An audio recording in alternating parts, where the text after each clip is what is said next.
शिवम त्यागी जी, आज तो आप ही के साथ शुरुआत करना चाहूंगी। क्या मुद्दे कम पड़ गए हैं आप लोगों के पास, या पहले चरण के चुनाव से कुछ ऐसी रिपोर्ट आपके पास आई कि खुलकर अब हिंदू मुसलमान होने लगा है? आपकी ज्वेलरी कोई आपके पड़ोसी को दे दे जिसका नाम रहीम है, तो ये बड़ा मुद्दा नहीं है कि आपके लिए? हमारे लिए तो बहुत बड़ा मुद्दा है। एग्जाम्पल, मैं आपको एक छोटी सी 10 सेकंड की एक कहानी सुनाता हूं। मेरे घर के बराबर में, गांव में, रियल है, फर्जी नहीं है ऐसे जैसे हर कहानी कांग्रेस वाले सुना देते हैं। मेरे घर के बराबर में एक अब्दुल नाम के व्यक्ति रहते हैं जिनके 18 बच्चे, छोटा सा घर है उनका। मेरा गांव में जो थोड़ा सा बड़ा घर है, मेरे दादाओं ने खेती की, मेरे पिताजी ने खेती की, मैं उसमें से अपना करता आता हूं लगातार।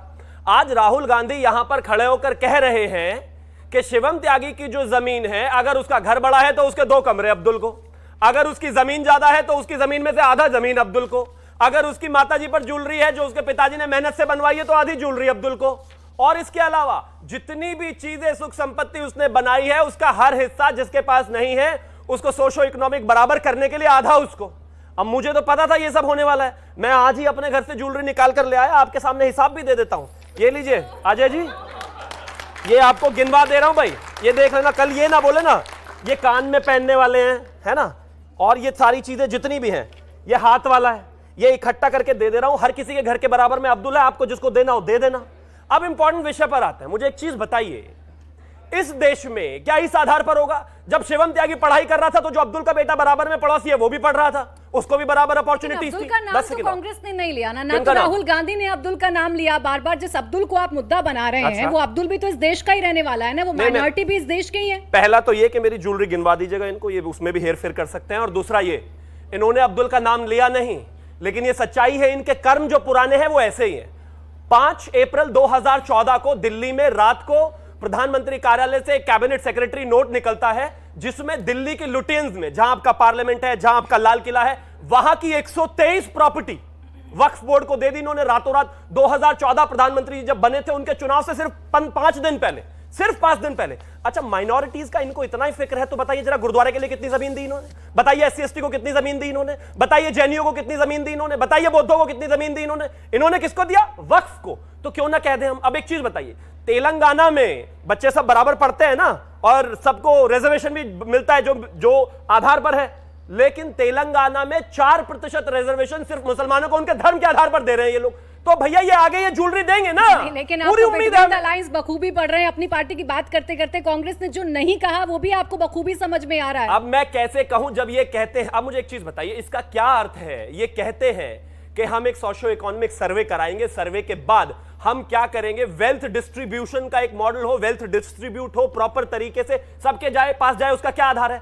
रजत शर्मा जी ने अपने जीवन में एक अच्छा करियर शुरू किया पत्रकार बनके, इंडिया टीवी जैसी शानदार संस्था अपनी मेहनत से, अपनी लगन से खड़ी की। कल आकर कांग्रेस वाले कहने लगेंगे हमें भी 2 कमरे दो जी इसमें, क्योंकि आपके पास तो वेल्थ ज्यादा है। अरे जो पढ़ा ज्यादा, जो मेहनत ज्यादा किया उसने ज्यादा बना लिया, इसमें क्या दिक्कत है? अजय वर्मा जी, फॉर्मूला तो आपको समझाना होगा कि इसका क्या मतलब है कि आप फाइनेंशियल सर्वे करवाएंगे, आप इंस्टीट्यूशनल सर्वे करवाएंगे और जिसका जो हक है उसे आप देंगे। इसका क्या मतलब है? करना क्या चाहते हैं आप देश में? सबसे पहले तो मैं यहाँ हमारे बुद्धिजीवी वोटर और मतदाता और ये लोग बैठे हैं, सबसे पहले बैग रख लीजिए अभी लोग।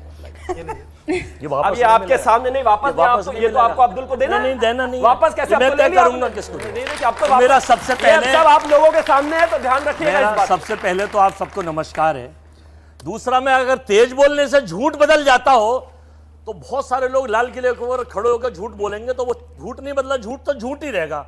मित्रों, तेज बोलो, जोर से बोलो, सुबह बोलो, शाम बोलो, झूठ बोलो। देखिए, मंगलसूत्र एक इतनी पवित्र है, 70 करोड़ महिलाओं के लिए देश के प्रधानमंत्री आदर्श होते हैं, और वो कहते हैं हम विश्व गुरु बनने जा रहे हैं, हम विश्व गुरु हैं या नहीं, ये तो देश बता रहा है।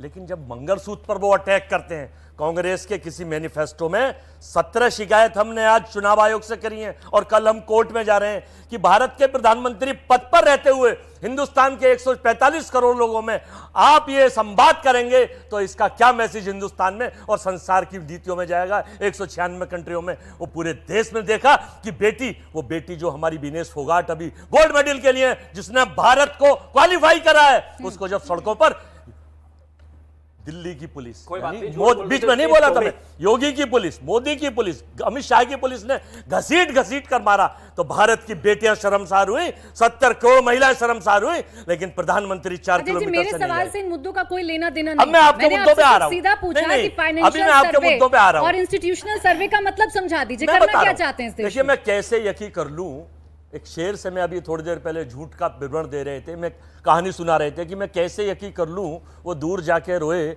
मेरे पास से वो गुजरे, मेरा हाल तक नहीं पूछा। 2 करोड़ नौकरी मिलेंगी युवाओं, ये मेरा 15 सवाल लाख नहीं आएंगे, अमीर गरीब हो जाएगा, अजय जी, चप्पल मेरा वाला सवाल जहाज नहीं में था। जाएगा। आपकी पार्टी ये के बात। मैनिफेस्टो में है अरे मैडम, ये राहुल गांधी, 2014 में अच्छा, जो एक बार वादे किए बताइए, गए थे, राहुल गांधी आपके लिए सर्वोच्च नेता है कि नहीं है? अब हमारे हाँ ना तो बताइए, अपने हमारे नेता पर confusion? हमारे मैनिफेस्टो में सर, ना मुझे पता मंगलसूत्र है। छीनने की बात है, और सबसे बड़ी बात यह मैंने नहीं समुदाय बोला। विशेष, मैंने समुदाय विशेष को मैंने तुष्टीकरण, मंगलसूत्र का जिक्र समुदाय नहीं किया। विशेष के ऊपर अजय जी, भगोड़ा देखिए, कहना। यहाँ पर जनता भी बैठी है, वो सब जानती है। मैंने मंगलसूत्र का जिक्र नहीं किया। और जो किसने बीजेपी कह रही है, मैं वो आपसे नहीं पूछ रही हूँ। प्रधानमंत्री मैं जी आपसे कह ही रहे हैं पूछ ना। रही हूँ, मेरे सवाल का भी तो जवाब देंगे ना। क्या? मैं आपसे ही पूछ रही हूँ, फाइनेंशियल सर्वे और इंस्टीट्यूशनल सर्वे का मतलब बता मैं दीजिए, क्या बताता हूं। करना चाहते हैं, कैसे लाएंगे समझ? हाँ, देश का आर्थिक सर्वे इसलिए है कि अभी आर्थिक असमानता की रिपोर्ट ऑक्सफैम की आई थी कि भारत में 1% लोगों के पास 40% हिंदुस्तान का पैसा हो गया है, जो 2014 में इसका समीकरण नहीं था, और बाकी 99% के पास 60% है। 22 और 20 घराने देश के सारे संसाधनों पर काबिज हो गए, गरीब और गरीब होता जा रहा है, अमीर और अमीर होता जा रहा है। हम ये आर्थिक सर्वे कराने की बात कर रहे हैं, हम ये आर्थिक सर्वे की मांग कर रहे हैं।